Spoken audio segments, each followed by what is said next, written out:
தாவேக தலைவருக்கு பதிலடியா? அமைச்சர் கீதா ஜீவன் அறிக்கையால் பரபரப்பு.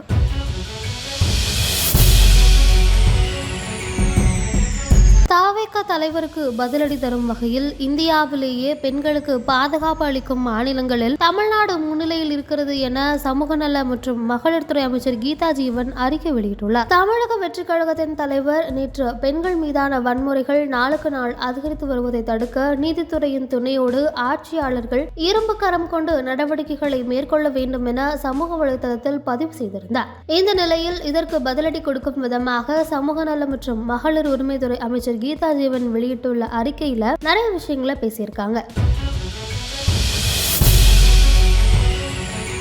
பெண்களுக்கான உரிமைகளை காப்பது போலவே அவர்களுக்கு கண்ணியத்தையும் பாதுகாப்பையும் உறுதி செய்யறதுல முதலமைச்சர் தலைமையிலான திராவிட மாடல் அரசு உறுதியாக இருப்பதா சொல்லியிருக்காங்க. பெண்கள் சுதந்திரமாகவும் பாதுகாப்பாகவும் தங்களுடைய பணிகளை மேற்கொள்வதற்கான சூழல் தமிழ்நாட்டில் பெண்கள் மிக அதிக அளவில் கல்வி கற்கிறவராகவும் வேலைக்கு செல்பவர்களாகவும் சுயமானவர்களாகவும் இருக்கிறாங்க அப்படின்னு சொல்லியிருக்காங்க. அது மட்டும் இல்லாம இந்தியாவில் உற்பத்தி துறையில் உள்ள பெண்களில் கிட்டத்தட்ட பாதி பேர், அதாவது 43% பேர் தமிழ்நாட்டில் பணியாற்றுகிறார்கள்.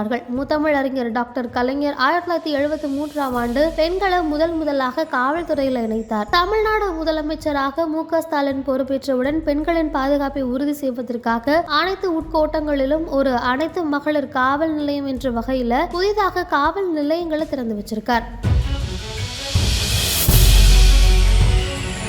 தமிழ்நாட்டில் மொத்தம் 241 அனைத்து மகளிர் காவல் நிலையங்கள், 32 ஆட்கடத்தல் தடுப்பு பிரிவுகள், 7 புலன் விசாரணை பிரிவுகள், 43 குழந்தை கடத்தல் தடுப்பு பிரிவுகள் மற்றும் 39 சிறப்பு இளஞ்சிறார் காவல் பிரிவுகள் செயல்பட்டு வருவதாகவும் கூறியிருக்கிறார். சிறார்களுக்கு எதிரான குற்றங்களை கையாள்வதற்கு மாநிலத்தில் உள்ள அனைத்து மகளிர் காவல் நிலையங்களில் 194 சிறார் நட்பு அறைகள் மற்றும் 1542 குழந்தைகள் நல காவல் அலுவலர்களும் செயல்பட்டு வருவதாக சொல்லியிருக்காங்க. இப்படி தமிழக அரசு சார்பில் பெண்களுக்காக செய்யப்பட்டிருக்கக்கூடிய நிறைய விஷயங்களை எடுத்து சொல்லியிருக்காங்க.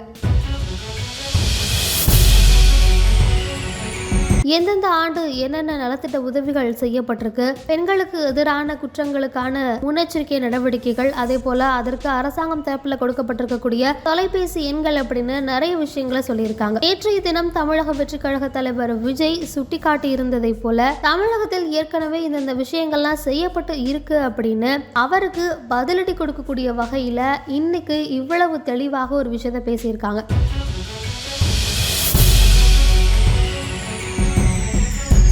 கழக தலைவர் விஜயினுடைய இந்த பேச்சுக்கு பெரிய அளவில் இருக்கக்கூடிய, அதாவது முதலமைச்சர் துறை முதலமைச்சர் யாரும் ரியாக்ட் பண்ணாம அமைச்சர் கீதா ஜீவன் ரியாக்ட் பண்ணி இருப்பது திமுகவினுடைய ஒரு ஸ்ட்ராட்டஜியா அப்படிங்கிற மாதிரியான கோணத்திலும் அரசியல் வட்டாரத்தில் பேச்சுகள் நிலவி வருவதை பார்க்க முடிகிறது.